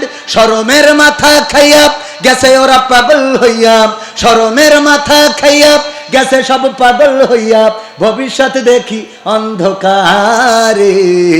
আজকালকের ছেলেরা বই নিয়ে আর বসে না, ও বাবা গুগলে সার্চ করিয়া পড়ে। এখনকার মা বোনেরা কোরআন হাদিস পড়ে না, ও আল্লাহ টিকটকে ভিডিও ওরা করে না করে, তবে চৌগাছাই করে না, চৌগাছাই করলু সলুয়াই করে না, করে এখানেও করে। ও বাবা টিকটক করে, রিলস বানায়। আগের সময় মেয়ে দেখতে গেলে আমার চাচা যান, উনারা যখন মেয়ে দেখেছেন জিজ্ঞাসা করেছেন মাগো কোরআন পড়তে পারো কিনা, বলতো যে পারি, তাইলে তুমি 2টা আয়াত পড়ে শোনাও। কোরআনটা মেয়ে দেখতে গেলে রেডি থাকতো, কারণ দেখতে আসবে আর অবশ্যই কোরআন পারে কিনা জিজ্ঞাসা করবে, তারপরে বলবে মাগো এই জায়গায় একটু পড়ো, গুনগুন করে পড়ে শোনাতো। তারপরে জিজ্ঞাসা করতো উজুর ফরজ কয়টা, নামাজের আরকান আহকাম কয়টা, জিজ্ঞাসা করতে বলো দেখি ইসলামের স্তম্ভ কয়টা, হাতের লেখাটা করে দাও। এত কিছু যখন দেখা হয়ে যেত, মেয়েটা যদি চেহারায় একটু ডাউনও হতো, তাও চাচা জান বলতো সব দিকে যেহেতু পাশ করেছে, সুতরাং তারে বিয়ে পাশ করানো যায়। নদীর পানি ঘোলা ভালো, জাতের মেয়ে কালো ভালো, সুতরাং এই মেয়েটা আমাদের পুত্রবধূ করে নিয়ে চলো। আর এখন কোথায় গেল সেই যুগ জামানা? আমার ইয়াংয়েরা যায় মেয়ে দেখার জন্যে, R15 গিয়ার মারতে যায়, রাস্তায় ধুলো উড়াইতে যাওয়ার পরে আবার উনিও খুব সাইজে গুজে শাড়ি মাড়ি পরে, যাতে এমনে সেমনে দেখা যায় ফাঁক ফোকর দিয়ে। এই শীতের সামনের পরে বসে আল্লাহর বান্দা। এইবার দোস্তরা কয় নাও দোস্ত জিজ্ঞেস করো, সবচেয়ে ট্যালেন্ট দোস্তটা জিজ্ঞেস করে, ভাবি মাইন্ড করবেন না, আপনার টিকটকে এখন ফলোয়ার্স কত? আপনি কি রিলস বানাইতে পারেন? কাপড় ভুলা কি করা সম্ভব? ফেসবুকে লাইভ কি করেন? এইগুলো জিজ্ঞাসা আছে না নাই? আপনার আইডিটা কোনটা একটু সার্চ করে দেখতে চায়। ও আমার ভাইরা, কোথায় হারিয়ে গেলাম আমরা, কোন জামানা হারিয়ে আসলাম। কিন্তু মাথায় রাখবেন, আজ হোক কাল হোক চেহারার সৌন্দর্য থাকবে না, যৌবনের গরম থাকবে না, আপনার এই বড় অহংকার থাকবে না। আমার জাহিদ ভাইয়ের কথা বলছিলাম, ওই 3 তলা বিল্ডিং, ওই জায়গায় দাঁড়িয়ে থাকবে, মানুষটা চলে যেতে হবে, বিল্ডিংটা রয়ে যাবে। ওই বিল্ডিংটা আল্লাহ চাইলে ওই বিল্ডিং এ শোয়াবেন, না চাইলে শোয়াবেন না। যদি কেউ ভবিষ্যৎ গড়তে চায়, মনে আছে আপনাদের বলছিলাম নিশ্চিত ভবিষ্যতের কথা, যদি কেউ ভবিষ্যৎ গড়তে চায়, সেই ভবিষ্যৎটা হলো মৃত্যুর পরবর্তী জীবনটাকে প্রায়োরিটি দিয়া। আর যদি কেউ ভবিষ্যৎ না গড়তে চায়, তাইলে দুনিয়ায় সে ব্যস্ত থাকতে পারে, কারণ দুনিয়ার এই ভবিষ্যৎ কোনো ভবিষ্যৎই না। কথা কয় না? দুনিয়ার এই ঘর বাড়ি কোনো ঘর বাড়ি হইল? দুনিয়ার টাকা পয়সা কোনো টাকা পয়সা নাই, সব কিছু ফেলে রেখে চলে যেতে হবে, অন্ধকার কবরে পাড়ি জমাতে হবে ভাইরা আমার। সুতরাং সেই কবরের প্রস্তুতি নিতে হবে। আমি সূরা বাকারার 28 নম্বর আয়াত তেলাওয়াত করেছি। আমার রব বলেছেন, কাইফা তাকফুরুনা বিল্লাহি ওয়া কুনতুম আমওয়াতান ফাহইয়াকুম সুম্মা ইউমিতুকুম সুম্মা ইউহয়িকুম সুম্মা ইলাইহি তুরজাউন। আমার রব বলছেন, ও গো মানুষ, কোন জিনিস তোমাদেরকে তোমাদের মহান রব থেকে ভুলিয়ে দিল, সেই রবকে অস্বীকার করতে শিখালো, অথচ তোমরা ছিলে মৃত, তোমাদের কোনো জীবন ছিল না, তোমাদের কোনো আকার আকৃতি ছিল না। আমি আল্লাহ তোমাদের জীবন দিলাম, আবার একদিন আমি তোমাদের মৃত্যু ঘটাবো, আবার একদিন আমি তোমাদের পুনরুজ্জীবিত করব। বেলা শেষে ফিরতে হবে কার কাছে? চিল্লায়ে বলেন কার কাছে? সেই আল্লাহর কাছে যেহেতু ফিরা লাগবে। খালি হাতে ফিরলে কি কোনো কাজ হবে? খালি হাতে ফিরলে, শূন্য হাতে ফিরলে বিপদে পড়ে যেতে হবে। আমার রব বলবেন কাইফা তাকফুর, আমার রব বলবেন ইকরা কিতাবাকা কাফা বিনাফসিকাল ইয়াউমা আলাইকা হাসিবা। পড়ো তোমার কিতাব, পড়ে তুমি তোমার হিসাব করে দাও। তোমার হিসাব করার জন্য তুমি নিজেই যথেষ্ট। আমলের খাতাটা খুলবো, দেখবো আমি কবির বিন সামাদ জীবনে কনে কত অন্যায় করেছি। চায়ের দোকানে বসেছি, তাসের আড্ডায়, ক্রামবাডের আড্ডায়, টিকটকে, রিলসে, ভাইবারে, সব জায়গায় আছে আমল নাই, আমল নাই রে। ও আমার ভাইয়েরা বলেন দেখি, এইটা দেখার পরে ওই জায়গায় কি বিপদ হয়ে দাঁড়াবে। এই জন্যে পরকালের প্রস্তুতি নেওয়ার দরকার আছে না নাই? শুধু তাই নাই, আল্লাহ রাব্বুল আলামিন যদি জিজ্ঞাসা করেন, ও গো বান্দা আমার, দুনিয়ার পরে তুমি কেমন লোক ছিলে? আমি বলবো আল্লাহ দুনিয়ার পরে আমি বড্ড ভালো মানুষ ছিলাম, বড্ড আল্লাহওয়ালা ছিলাম, পরহেজগার ছিলাম। আমার রব তখন আল ইয়াউমা নাখতিমু আলা আফওয়াহিহিম ওয়া তুকাল্লিমুনা আইদিহিম ওয়া তাশহাদু আরজুলুহুম বিমা কানু ইয়াকসিবুন। আমার আল্লাহ বলবেন, আমার আল্লাহ বললেন, ওই দিন যখন কোন বান্দা মিথ্যার আশ্রয় নিবে, যখন বলবে আমি দুনিয়ার পরে বড্ড ভালো মানুষ ছিলাম, আল্লাহওয়ালা ছিলাম, নামাজি ছিলাম, রোজাদার ছিলাম, তখন আল্লাহ মুখে আঠা লাগিয়ে জবানটা বন্ধ করে দিবে, হাতের জবান খুলে দিবে, পায়ের জবান খুলে দেবে। হাত আল্লাহর সাথে কথা বলবে, পা তার কৃতকর্মের সাক্ষ্য দিয়ে দেবে। সুতরাং ভাইয়ের আমার, যুবকেরা আমার, তরুণেরা আমার পর্দার অন্তরালে মা বোনেরা যারা চিন্তা করেন স্বামী বিদেশে, সুতরাং আমি এদেশে যাই করি, স্বামী তো দেখে না। ওই দিন স্বামীর সামনে যখন হাত বলবে যে আমার এই হাত দিয়ে ও মকসেদের হাত ধরিয়ে পার্কে ঘুরে এড়াই তো রে, স্বামী বলবে আল্লাহ ওর নিয়ে আমি জান্নাতে যাব না। কথা কয় না, মানে জাহিদ ভাইটা না, মানে একটু দেখা নিয়ে গেছে ওইদিকে। এরকম আছে না নাই? স্বামী টাকা পাঠায়, ব্যাংক থেকে টাকা তুলে মকসেদের সাথে ফিল্ডিং মেরি বেড়ায়, ব্যাটিং করে বেড়ায়। ও আমার মায়েরা, যতই মনে করো পৃথিবীর কেউ দেখে না, বুরকা পরা, কেউ চেনে না, মনে করে এমন ভাবে বেড়ায় যে ওর আপন বউ। কথা কয় না, একদম যেন আপন বউ। ওই আপন বউ সেই যে বেড়াও, পরকালে বিপদ টের পাবা। ওই দিন বুঝতে পারবা। আর একটা কথা বলে তারপরে আর একটু কাজ করে, তারপরে আর একটু কাজে যাবো, আর একটু সামনে যাবো। মনটাই তো চাচ্ছে যে আর একটু বলি, বাড়ির কাছের লোক এত বলারও দরকার নেই। ও আমি কতটুক ভালো মানুষ আপনারা ভালো করেই জানেন, ঠিক না? ঠিক, এই জন্যই এত ভালো সাজার কোনো দরকার নেই। তাহলে ডাইরেক্ট অ্যাকশানে চলে যায় নাকি? হ্যাঁ, ডাইরেক্ট অ্যাকশান। ও এখন টের পাইনি তো, ওরা আনন্দে বলতে শুধু অ্যাকশান, টের পালি বুঝতো। যাই হোক, অসুবিধে নেই। আমি একটু ক্ষমা নিয়ে কথা বলতে চাইলাম, যেহেতু মরিয়ে জাতি হবে, সুতরাং সেই জায়গার জন্য কিছু প্রস্তুতির দরকার আছে না নাই? আল্লাহর নবীর একজন সাহাবী ইন্তেকালের সময় সন্তানদেরকে ডাকলেন, ডেকে বললেন, ও আমার সন্তানেরা, আমি তোমাদের ওই রুটির কথা স্মরণ করিয়ে দিতে চাই, ওই রুটিওয়ালা ব্যক্তির কথা স্মরণ করিয়ে দিতে চাই। তোমরা যেন ওই রুটিওয়ালা ব্যক্তির কথা ভুলে যেও না। সন্তানেরা বলল, কোন রুটিওয়ালার কথা বলছেন আব্বা? বললেন, বিশ্ব নবী সাল্লাল্লাহু আলাইহি সাল্লাম আমাদেরকে জানিয়েছেন, বনী ইসরাইলদের একজন ব্যক্তি ছিলেন, যেই ব্যক্তি 70 বছর ইবাদত করেছে। কয় বছর? 70 বছর ইবাদত করেছে। 70 বছর ইবাদত করার পরে শয়তানের ওয়াসওয়াসার মধ্যে পড়ে গেল, কারণ শয়তান তাকে একটা নর্তকী দিয়ে ধোঁকা দিল। শয়তান একটা পতিতাকে পাঠালো তার কাছে মনোরঞ্জনের জন্য। এই ইবাদত করা লোকটি, আবেদ লোকটি, ওই নারীর ছলনায় ভুলে গেল। ওই নারীর সাথে 7টা রাত দিন যাপন করলো। যখন 7 রাত যাপন করা হয়ে গেল, হঠাৎ করে তার বিবেক নাড়া দিল, আরে আমি কি করে ফেললাম?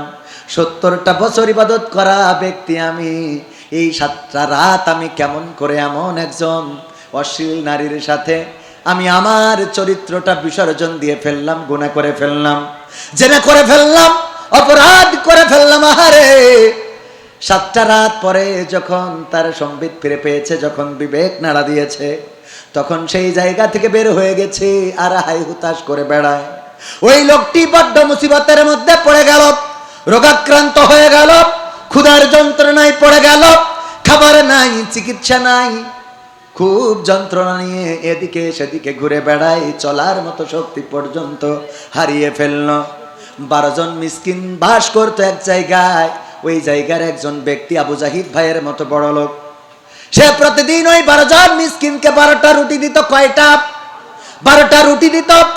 12টা মিসকিন ওই 12টা রুটি প্রতিদিন খাইতো আর তাদের ক্ষুধা নিবারণ করত।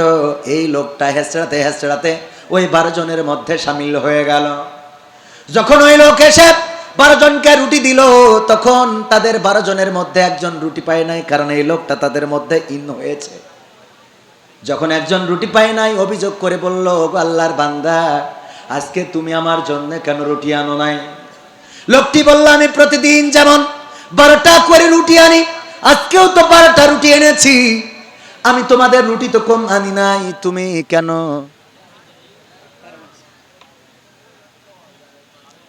এই কারেন্ট আর এই মাইক কেমন জায়গায় ডিস্টার্ব করে, মাঝে মাঝে মনে হয় মাইকটাই ভেঙে ফেলে একেবারে। মানে এটা বন্ধ করার একটা টাইম বলে দিয়ে তো বন্ধ করবেন, কানে কানে জিকির করতে দেবো, এই ভাগে বন্ধ করবেন, হুট করে বন্ধ করতে হয়। হুজুর মানে মনে হয় যে এটা একেবারে মেশিন। কারেন্ট এইছে তাই তাড়াতাড়ি ওটাই করতে হবে। তো আমার তো বলা যায় যে ভাই একটুখানি জিকির করতে দিন, ওরাও কাজে থাকবে, আমরা দিকে রেডি করি। এটা মানে মুড নষ্ট করে ফেলে। আসসালামু আলাইকুম হুজুর, কেমন আছেন? আশা করি ভালোই আছেন। আমার প্রশ্ন হলো, প্রাপ্তবয়স্ক হওয়া সত্ত্বেও আমাকে বাড়ি থেকে বিয়ে দেওয়া হচ্ছে না। এটা মনে হচ্ছে অনেকের মনের কথা, অনেকের মনের কথা। এখন আমার করণীয় কি? আশা করি উত্তর দিবেন। এখন করণীয় হলো যে তুমি স্টেজে এসো বাবা, আমি তোমার বিয়ের ব্যবস্থা করব। ঠিক না বে ঠিক? কারণ এই প্রাপ্তবয়স্ক তো অনেকেই, এখন কোনটা আমি এটা বুঝবো কি করে? স্টেজে আসলি তোর পরিবারের একটু দেখাই দি যে ছেলে ও তো বেড়া ভাঙলো, তাড়াতাড়ি করিয়ে ব্যবস্থা করো। হ্যাঁ, এখানে স্টেজে যদি এই বাজে প্রশ্ন করেছে আসতে পারে, আমার ভাই বলছে 7 দিনের মধ্যে বিয়ে দেওয়া হবে। দায়িত্ব ভাই, টোকর মুখর মেম্বার, আর টোকর মুখর কিনার দায়িত্ব ভাই, আর বিয়ে পড়ানোর দায়িত্ব কাজীর, দাওয়াত খাওয়ার দায়িত্ব আমার। মোটামুটি দায়িত্ব নিয়ে নিলাম, আসতে পারো। আসলে দেখেন, আমরা যেভাবেই বলি না কেন, প্রাপ্তবয়স্ক যদি হয়ে যায় তাহলে পারিবারিকভাবে তাকে বিয়ের ব্যবস্থা করতে হবে। এটাই আল্লাহ ও তার রাসূলের বিধান। কার বিধান? বিশ্বনবী ফাতেমা রাদিয়াল্লাহু তাআলা আনহা বড় হয়েছেন, বিয়ের জন্য পাত্র নিয়ে গেলেন। আলী রাদিয়াল্লাহু তাআলা আনহুকে বললেন, ফাতেমা তুমি দরজায় এসে দাঁড়াবা, আমি ডাক দেওয়ার পরে পাত্র একটা সাথে করে আনবো, যদি পছন্দ হয় দরজায় মাথা নিচু করে দাঁড়িয়ে থাকবা, আর যদি পছন্দ না হয় ঘরের মধ্যে চলে যাবা, আমি বুঝে নেব পাত্র তোমার পছন্দ হয় নাই। আল্লাহর নবী ফাতেমা রাদিয়াল্লাহু তাআলা আনহাকে ডাকলেন, বাড়িতে যেয়ে ডাক দিলেন, দরজায় এসে দাঁড়ালো। দাঁড়ানোর পরে বললেন, আমি সাথে করে এনেছি এই যে আলী, আমি এটা তোমার স্বামী হিসেবে আমি নির্বাচিত করেছি। ফাতেমা বলো দেখি তোমার পছন্দ হয় কিনা। ফাতেমা রাদিয়াল্লাহু তাআলা আনহা তাকালেন, তারপরে মাথাটা নিচু করে দাঁড়িয়ে রইলেন। আল্লাহর নবী বললেন, ওগো আলী, তাড়াতাড়ি করে চলে যাও, চলে যাও, এবার তুমি তোমার বিয়ের প্রস্তুতি নাও, আমার কন্যা ফাতেমা তোমার জন্য রাজি হয়ে গেছি। ও আমার অভিভাবকেরা, এমনি ভাবে যদি মেয়ে অথবা ছেলে, জানি না কে প্রাপ্তবয়স্ক হয়েছে, কারণ এখানে লেখে নাই সে ছেলে নাকি মেয়ে, হইতে পারে ছেলে, হইতে পারে মেয়ে। যদি প্রাপ্তবয়স্ক হয়ে যায় তাইলে তার টাইম, আপনি তাড়াতাড়ি বিয়ে দেন, তাড়াতাড়ি করে নাতি নাতনির মুখ দেখেন, আপনার নাতি পুতি দিয়ে ঘর বাড়ি ভরে যাক। বলেন সুবহানাল্লাহ। দরকার আছে না নাই? এই জন্য যদি আবার জিজ্ঞাসা করেন বিয়ের বয়স কেমনে বুঝবো যে প্রাপ্তবয়স্ক হয়েছে, কে তুই বিয়ে করিলি না? তখন ঠাওর টের পাওনি না যে কবে নেটওয়ার্ক আসে, কথা কয় না। সুতরাং নিজের যখন খায়েশ জাগিল ওই টুম সময়টা মাথায় রেখে তাড়াতাড়ি করে তারে দাও, তা না হলি বলো বেড়া ভাঙলো রে। মনে থাকবে ইনশাল্লাহ? এ উত্তর ঠিক আছে তো? আল্লাহ কবুল করুন, আল্লাহ যেন বিয়ে দেওয়ার তৌফিক দান করেন। যাই হোক ভাইরা আমার পরে একটু দায়িত্ব রয়েছে। সেই দায়িত্ব হলো আল্লাহ বলেছেন ইন্নাল্লাহ আশতারা মিনাল মুমিনিনা আনফুসাহুম ওয়া আমওয়ালাহুম বিআন্না লাহুমুল জান্নাহ। আয়াতটা পড়লে তো আপনারা বোঝেন না? ওয়াজ শুনে শুনে যারা অভ্যস্ত তারা জানে। আমার রব বললেন যদি তোমরা আমার রাস্তায় তোমাদের মাল খরচ করো, বিআমওয়ালিকুম ওয়া আনফুসিকুম, তোমরা তোমাদের মাল এবং জান যদি খরচ করো, আমি আল্লাহ আমি তোমাদের কাছে আমার জান্নাতটা বিক্রয় করে দিই। বলেন সুবহানাল্লাহ। আল্লাহর নবী সাল্লাল্লাহু আলাইহি সাল্লাম যখন বলতেন তোমরা দান করো দান করো, ও আমার ভাইয়েরা, বিশ্ব নবীর হাত শক্তিশালী করার জন্য সাহাবীরা এতটাই দান করতেন, এতটাই দিতেন, আমার নারী সাহাবীরা পর্যন্ত কানের দুল, নাকের ফুল, গলার চেন পর্যন্ত খুলে বিশ্ব নবীর হাতে দিয়ে দিতেন। বলেন সুবহানাল্লাহ। আল্লাহর নবী বললেন এই দান অ্যাডভোকেট মুসাম্মদ সালমা আক্তার বৃষ্টি, পিতা মুহাম্মদ এখলাস উদ্দিন সাহেব, অ্যাডভোকেট মানুষ, ইনকাম তো খারাপ না, কারণ সরকার যত যায় আসে মামলা কি কম হয় নাকি? কথা কয় না? হ্যাঁ, আর একটু দিতে ফেরত নতুন এই ও তাহলে এখনো মামলা ঠিক মতো এখনো লাইন হয়নি। আল্লাহ কবুল করুন, আগামী বছর যেন নতুন নতুন নতুন অ্যাডভোকেট মামলা হবে, টেনশন করার দরকার নাই। কি মামলার অভাব নেই, অ্যাডভোকেটের বিশাল একটা ব্যবসা। হুজুরও খারাপ ব্যবসা না, ও অ্যাডভোকেট করবেন, আপনারা কি খারাপ নাকি? কারণ এর সালদিক যখন যে আসে তার আমাদের জ্বালার শেষ নেই। এখন 17 বছর ধরে বলছে হুজুর স্টেজে উঠবেন, ভালো কথা, যেন রাজনীতির কথা বললেন না। 5 তারিখের পরে মনে করলাম এই কথা শোনা লাগবে না। ও মা এ রেহান যে এনে যায় কয় হুজুর ইকেনেও বলিছে জাহিদ ভাই সাক্ষী।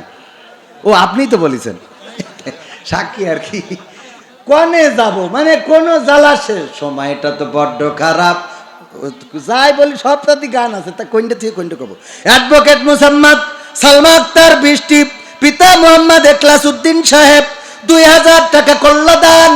আল্লাহ তুমি তার খায়াত দিয়ে দাও, নতুন আইনজীবী, আল্লাহ তুমি দয়া করে তার মামলা মোকদ্দমা বাড়িয়ে দাও, আর যেই মামলা হাতে নেবে আল্লাহ যেন ফায়সালা করতে পারে তৌফিক দান করে দাও। বলেন আমিন।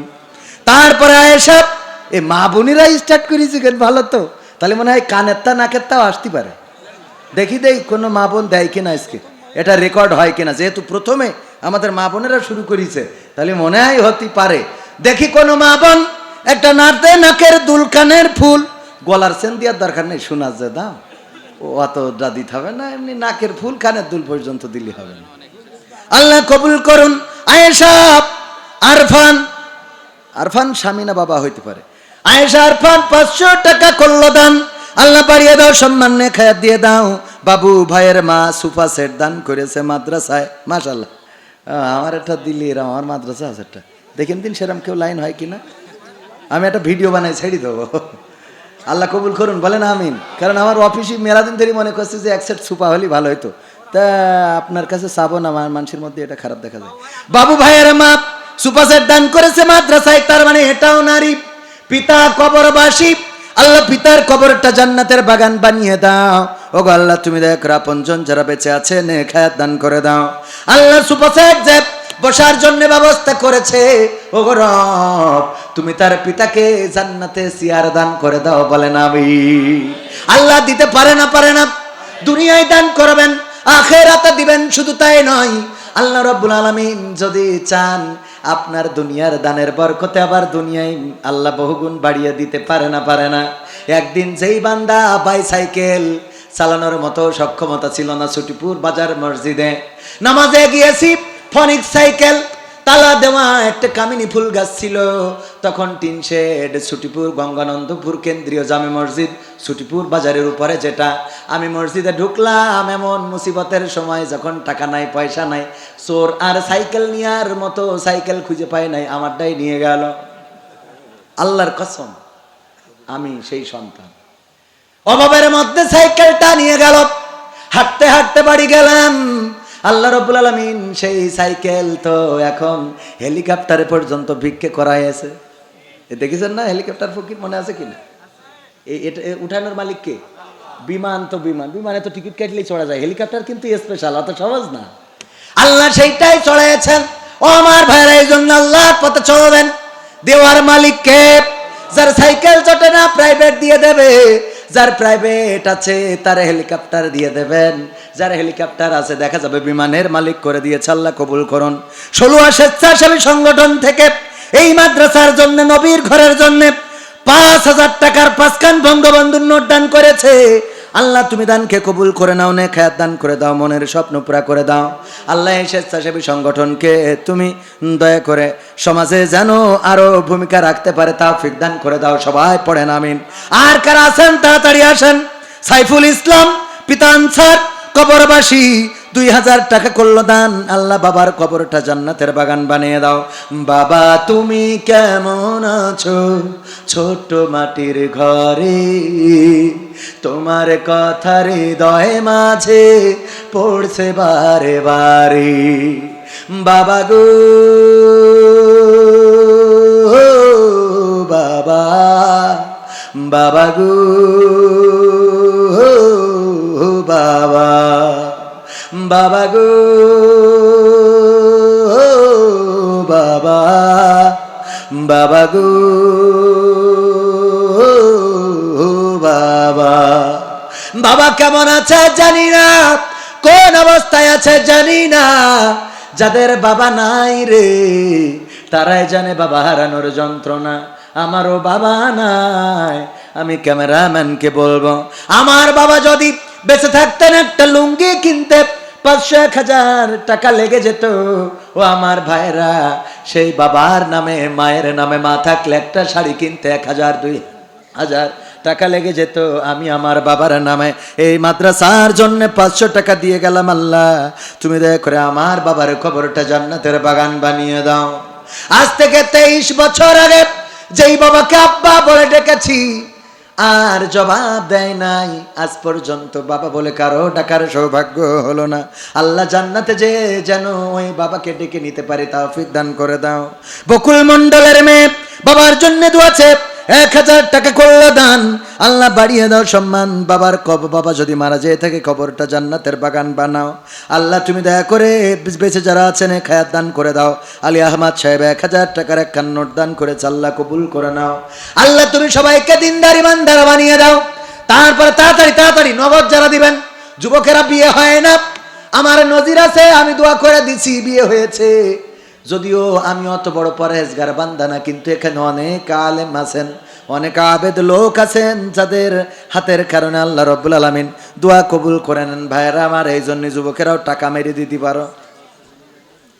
দীপু ভাই 1000 টাকা আল্লাহ করল দান, বাড়িয়ে দাও সম্মান, নেক হায়াত দান করে দাও, মনের স্বপ্ন পুরা করে দাও। আসির ভাই 1000 টাকা। আল্লাহ এত সুন্দর মানুষ এই অঞ্চলে সব 1500 টাকার নোট আর 1000 টাকার নোট দান করে। এইটা কিডা? ওবায়দুল কাদের না কিডা? মৃত উজ্জ্বলের জন্য দোয়া আছে, ছেলে 1000 টাকা দান করেছে। মৃত উজ্জ্বলের জন্য দোয়া আছে, তার বাবার জন্য সন্তান দান করেছে 1000 টাকা। আল্লাহ বাবার কবরটা জান্নাতের বাগান বানাও, পরকালের ময়দানে একই জান্নাতে থাকার তৌফিক দান করে দাও। আরিফ 1000 টাকা। আল্লাহ তুমি আরিফ ভাইয়ের দানকে কবুল করে নাও। জিহাদ 500 টাকা দান করেছে, আল্লাহ তুমি জিহাদকে রাস্তায় জিহাদ করার তৌফিক দান করে দাও। আল্লাহ তুমি আমার জিহাদ ভাইয়ের নেক হায়াত দান করে দাও, মনের স্বপ্ন পুরা করে দাও। যাদের মা নাই বাবা নাই, প্যাকেট নিয়ে গেছে, আমার না বলে নিয়ে গেল, এটা সহ্য না করে পারা যায়? সোহেল রানা 1000 টাকা। আল্লাহ দানকে কবুল করো, মনের নেক মাকসাদ পুরা করে দাও, আপনজনদের কবুল করে নাও। প্যাকেট নিয়ে গিয়েছে, যারা উঠতে পারছেন না তারা ওই প্যাকেটে দান করে দেন। ভাইরা আমার, যেহেতু প্রধান মেহমান আসবেন তাড়াতাড়ি দান করেন। আলতাফ গোলন্দার, আলতাফ গোলন্দার, আলতাফ গোলন্দার 500 টাকা করলো দান। আল্লাহ বাড়িয়ে দাও সম্মান। আমার মা বোনেরা, বন্ধ হয়ে গেল কেন দান? আমার নাকের ফুল কানের দুল দেওয়ার মতো কোনো মা বোন আছেন নাকি? নবীর ঘরের জন্য যদি দিতে পারেন, পরকালের ময়দানে আল্লাহ রাব্বুল আলামিন সাকাওয়াতের জন্য তার সন্তানেরা 2খানা কোরআন দান করেছে, আল্লাহ কোরআন করলো দান, বাড়িয়ে দাও সম্মান। তুমি এই সন্তানদেরকে নেক দান করে দাও, মনের স্বপ্ন পুরা করে দাও, কবুল করে নাও আমার জাহিদ ভাই। বড্ড ভালো মানুষ, সব সময় চাই সবাই যেন খুশি থাকে। মালয়েশিয়ায় থাকা মানুষ, কেউ কাউরে কষ্ট দিতে চায় না। আল্লাহ জাহিদ ভাইয়ের নেক দান করে দাও, বলেন আমিন। জাহিদ ভাইও দেবে, কিন্তু সেটা একটু পরে আর একজন 200 টাকা, শামীম মন্ডল 200 টাকা, 1 মন ধান আল্লাহ কবুল করে। মেম্বার আপনিও প্রস্তুতি নেন। আনোয়ার ভাই প্রবাসী, নারায়ে তাকবীর, নারায়ে তাকবীর। আনোয়ার ভাই প্রবাসী 10,000 টাকা, কয় হাজার, নারায়ে তাকবীর। 10,000 টাকা করলো দান, আল্লাহ বাড়িয়ে দাও সম্মান, নেক দান করে দাও, মনের স্বপ্ন পুরা করে দাও। আরাফাতের মা 1,000 টাকা করলো দান, আল্লাহ বাড়িয়ে দাও সম্মান, মনের নেক মাকসাদ পুরা করে দাও, পঞ্জনদের কবুল করে নাও। প্রবাসী 10,000 টাকা দিল আপনার বড় ভাই, আপনারও তো, আপনার বড় ভাই মানে আপন বড় ভাই, আমার জাহিদ ভাইয়ের বড় ভাই। মায়ের জন্য দোয়াছে 5,000 টাকার 5 খান নোট, 1,000 টাকার 5 খান নোট, 5,000 টাকা করলো দান। আল্লাহ মায়ের কবরটা জান্নাতের বাগান বানায় দাও, বলেন আমিন। আল্লাহ মা জননীর সাথে জান্নাতে যেন একই সাথে বসবাস করতে পারে তৌফিক দান করে দাও। তারপর বড় বড় না, আপনার দ্বার একটু পরে তাড়াতাড়ি করে লিখে দেন, মেম্বার এখনো দেয় নাই রে, সামনে ভোট আসছে রে। হ্যাঁ সামনে কি, সামনে অনেক প্রবাসী। দাম বেড়ে গিয়েছে, পেট্রোল 135 টাকা, ওয়াকটেন 140 টাকা, সিন্ডিকেট জয়ী দাম। আমি যেটা চাইলাম তার থেকে তো দাম কম বেড়েছে। আমি চাইলাম পেট্রোল 300 টাকা করে দাও, তালি R15 নিয়ে গিয়ার মারা লোক কয়টা পাওয়া যায় দেখতো, ঠিক না ভাই? ঠিক। একজন মহিলা 500 টাকা, আল্লাহ দানকে কবুল করে নাও, নেক দান করে দাও। অকটেন পেট্রোলের দাম আর একটু বাড়া দরকার ছিল এই সময়, এই জন্য যে যাতে করে অহেতুক কেউ তেল না নিতে পারে, কথা কয় না, অহেতুক তেল নিয়ে ঘুরি বেড়ে এরম আছে না। তো যাই হোক, যা বেড়িয়েছে দেশের কল্যাণে যদি বেরিয়ে থাকে অসুবিধা নেই, কিন্তু জনগণের যেন সাধ্যের মধ্যে থাকে সেটা সরকার এবং জ্বালানি মন্ত্রণালয় দেখবেন, এই প্রত্যাশা করি। আমিরুল ইসলাম সাহেব 1,000 টাকা, আল্লাহ দানকে কবুল করে নাও, মনের নেক মাকসাদ পুরা করে দাও। মৃত জয়নাল বিশ্বাসের জন্য 1 বস্তা সিমেন্ট দিয়েছেন, আল্লাহ দান করে, দানকে কবুল করো। দানকারীর পিতা মাতার সুখে রেখো কবরে, নূরের টুপি পরায় আল্লাহ তুলিও রোজ হাসরে, বলেন আমিন। দোকানদারেরা 1730 টাকা দান করেছে। এখানে যে দোকানগুলো বসেছে তারা দান করেছে, আল্লাহ দানকে কবুল করে নাও, নেক দান করে দাও। এই বড় পার্টি বিদেশে থাকা মানুষ। আর কে আছেন প্রবাসে থাকেন, ব্যবসা করেন, ইট রড সিমেন্ট বালু ব্যবসায়ী যারা আছেন, 10 ব্যাগ 5 ব্যাগ, ওরে কেমন করে বুঝবে রে সে, কেমন করে বুঝবে গো সে, ডিজিটাল তোর মন, তুমি যার লাগিয়া, তুমি যার লাগিয়া এমবি ভরো, তার তো বাটন ফোন। আর কই আমি গান শোনাবো, তা সে টাকা না দিলে শোনাবো। টিক্কা খান পাকিস্তান থেকে না, দেশের টিক্কা খান 2 ব্যাগ সিমেন্ট করলো দান, আল্লাহ বাড়িয়ে দাও সম্মান, নেক দান করে দাও। আর একজন 100 টাকা তোমার বান্দা। ও গো আমার ভাইয়েরা, পবিত্র কোরআনে পারা কয়টা, জোরে বলেন কয়টা? 30টা পারা, 30 জন চাষি মানুষ 30টা মন সিমেন্ট দেবেন এমন কি আছেন কেউ? 30টা মন ধান। নারায়ে তাকবীর। প্রধান বক্তার আগমন, মাহফিলের পক্ষ থেকে আমার রব্বানি ভাইয়ের আগমন, গোলাম রব্বানি সাহেবের আগমন। নারায়ে তাকবীর, লিল্লাহি তাকবীর।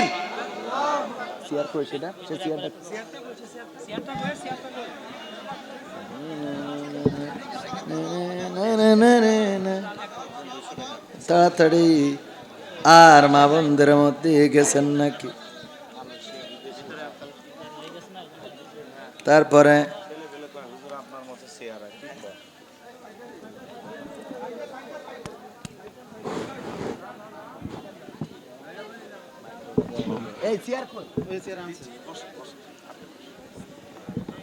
সবাই খুশি কিনা? এখন কেমন লাগে? সবাই খুশি তো? আপনারা কেমন আছেন? ষোলোয়াবাসী কেমন আছে? তেলের কি খবর? বাদল ভাই 2 ব্যাগ সিমেন্ট মৃত জামালের পক্ষ থেকে 2 ব্যাগ সিমেন্ট আল্লাহ দানকে কবুল করো, নেখায়াত দান করো, মনের স্বপ্ন পুরা করো। এবার 30 মণ ধান চাইলাম, তো 30 মণ যেহেতু বক্তা এসেছে, এত ধৈর্য আমারও নেই, বক্তারও নেই, আপনাদেরও ঠিক না বে ঠিক, আপনাদেরও আগামীতে আবার আসবো। কিন্তু মহিলা প্যান্ডেলে বাচ্চারা গেছে জন্য টাকা তুলতে, মহিলা প্যান্ডেলে আমার বাচ্চারা গিয়েছে, মা বোনেরা যা আছে আপনাদের কোসে, আপনাদের বুরখার পকেট, বুরখায় পকেট আছে, বুরখার পকেটে আর আসলে গিরে মেরি রাখিছেন, ওই টাকাগুলো দান করে দেন প্যাকেটে। আমার উস্তাদ জি এখানে বসা, উনি রংপুরে বলেছিলেন যা আছে পকেটে দিয়ে দেন প্যাকেটে। একজন 2 প্যাকেট আকিস বিড়ি দিয়েছে। কয় প্যাকেট? রংপুরে 2 প্যাকেট আকিস বিড়ি দিয়েছে আর লিখে দিয়েছে, হুজুর আমার এই 2 প্যাকেট আকিস বিড়ি ছিল সম্বল, আমি আপনি বলেছেন দিয়ে দিছি, এখন দাবি হলো 1 প্যাকেট কমিটি দেবেন আর 1 প্যাকেট আপনি টানবেন। 1 প্যাকেট আপনি কমিটি দেবেন আর 1 প্যাকেট কি আপনি টানবেন, এটা আমার শখ। ও আমার ভাইয়েরা, তাও তো মন আছে ঠিক কি না? তা আপনাদের তো সে মনও নেই। 30 মণ ধান চাইলাম, তা 30 মণ না হয় অন্তত সামনে তো 2 জন অন্তত হাত উঁচু করেন দিন যে 2 মণ ধান দেবো। ওই যে আমার চাচা যান, নারায়ে তাকবীর, লুৎফর রহমান চাচা বুকের আছে পাটাপ, উনি দাঁড়িয়ে বললেন কয় মণ ধান? 1 মণ ধান।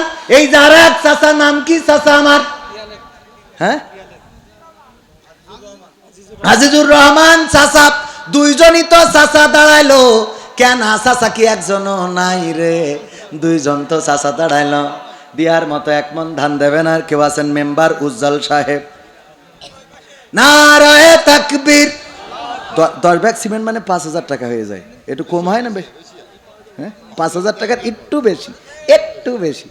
আচ্ছা মেনে নিলাম, ভোটের সময় আর একটু সামনে খেদমত করার চেষ্টা করবেন। 10 ব্যাগ সিমেন্ট করেছে দান, আল্লাহ বাড়িয়ে দাও। সম্মানী বাইক চালক ওবায়দুল 1 বস্তা সিমেন্ট, আল্লাহ দানকে কবুল করে নাও। 2 জন পাইলাম, 2 মণ। আর কেউ আছেন নাকি দেওয়ার মতো? বুকের পাটা নিয়ে দাঁড়ায় একটু হাত উঁচু করবেন, দোয়া করে দেবো। দেখি আছেন কেউ? আর 2 জন, ওই যে আমার আরেক ভাই, ওই তো এইবার পাইছি, লিটন ভাই। নারায়ে তাকবীর। আল্লাহ আমার লিটন ভাইয়ের ফিলাট করার তৌফিক দান করে দাও। 1 বস্তা 1 মণ ধান করলো দান লিটন ভাই। এই দিন কেন মহিদুল ইসলাম মিলন 1 মণ ধান, এটা তো বলছেন না কেন? নারায়ে তাকবীর। মহিদুল ইসলাম মিলন, শহীদুল ইসলাম মিলন। আমার বইটা কই? বইটা দিন অন্য গান গাই শর্টকাট করে। এই বিদেশে থাকলে অনেক সময় মা জিজ্ঞেস করে যে প্রবাসে কেমন আছো। হ্যাঁ, তো আমি এই প্রবাসে থাকতে আমার ভাই এটা এখানে যেহেতু অনেকে আছে প্রবাসীরা, তারা বুঝতে পারবে মাকে আমরা যে জবাবটা দিই, মাকে আমরা যে জবাবটা দিই, প্রবাসেতে কেমন আছি, বিদেশেতে কেমন আছি, মালয়েশিয়া কেমন আছি, জানতে চাইলে তাই মাগো তোমায় বলি, দূর প্রবাসে সুখের অভাব নাই। মাগো তোমায় বলি, বিদেশ বাড়ি সুখের অভাব নাই।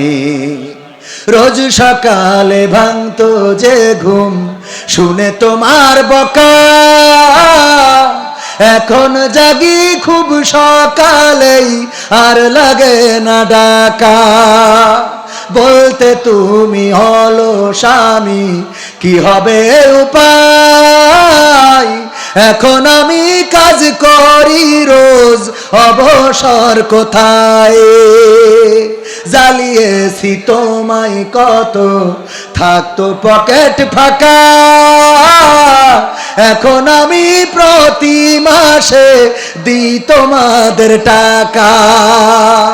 এরপরেও কেমনে ভাবো, এরপরেও কেমনে ভাবো, আমি সুখে নাই মাগো তোমায় বলি দূর প্রবাসে সুখেরও অভাব নাই মাগো তোমায় বলি মালয়েশিয়াতে সুখের অভাব নাই পরিবারের বোঝা ছিলাম বাবার বেকার ছিলে তাই তো মাগো দূর প্রবাসে তোমায় দেশে ফেলে পরিবারের বোঝা ছিলাম বাবার বেকার ছেলে তাই তো মাগো দূর প্রবাসে তোমায় দেশে ফেলে আমার খরচ দিতে তুমি বাবার পকেট থেকে বকতো বাবা কষ্ট পেতাম তোমার মলিন মুখটা দেখে অভিমানে বলতে তুমি আমি ছন্ন ছাড়া কাজ করি না ঘুরে বেড়াই এ পাড়া ও পাড়া সেই আমি আজ নিজের হাতে সেই আমি মা নিজের হাতে করি মা কামাই মাগো তারপরেও কেন ভাবো আমি সুখে নাই মাগো এর পরেও কেন ভাবো আমি সুখে নাই বিদেশেতে সব মেলে মা থাকে যদি টাকা মাসের পরে মাস চলে যায় পাই না তোমায় দেখা কত বন্ধু যাই যে দেশে হাসি খুশি মুখ কেউ বা আবার লাশ হয়ে যায় কষ্টে ভাঙে বুক পরিশেষে বলি মাগো একটি সত্য কথা প্রবাসীরা কেউ বলে না তাদের কষ্ট ব্যথা হাসি মুখে বরণ করে পরিবারের দুঃখ নানান রঙের কষ্ট ব্যথা প্রবাসীদের সুখ এবার তুমি ভেবে দেখো ও মা এবার তুমি ভেবে দেখো কত সুখে তাই মাগো লাস্টে বলি প্রবাসীরা কেউ তো সুখে নাই মাগো সত্য বলি প্রবাসীরা কেউ তো সুখে নাই বিদেশেতে কেমন আছি মালয়েশিয়ায় কেমন আছি সৌদি আরবে কেমন আছি কাতারেতে কেমন আছি জানতে চাইলে তাই মাগো সত্য বলি প্রবাসীরা কেউ তো সুখে নাই মাগো সত্য বলি প্রবাসীরা কেউ তো সুখে নাই মাগো তোমায় বলি প্রবাসীরা কেউ তো সুখে নাই এটাই হলো প্রবাসীরা সব মুখে বলে বাস্তবতা এর উল্টোটা কষ্ট করেন প্রবাসে প্রতিদিন পরিশ্রম করেন আর দেশের মানুষের সুখের জন্য টাকা পাঠান বেলা শেষে বাড়িতে এসে দেখা যায় নিজের সম্পদ বলে কিছু নাই সব পর হয়ে গেছে এমনকি নিজের স্ত্রীটা পর্যন্ত অন্যের হয়ে যায় বলেন ঠিক না বেঠিক এইগুলো যারা করেন তাদের কাছে বলবো প্রবাসীদের কষ্টটা বুঝবেন আপনার জন্য প্রবাসে কষ্ট করে সন্তানের জন্য কষ্ট করে পরিবারের জন্য দেশের জন্য কষ্ট করে প্রবাসীদের সাথে ভালো এবং আমার সারাটা জীবনের জন্য দোয়া থাকবে আল্লাহ রাব্বুল আলামিন উনার সব কল্যাণ দান করুন পড়ছি আমিন আসসালামু আলাইকুম ওয়া রাহমাতুল্লাহ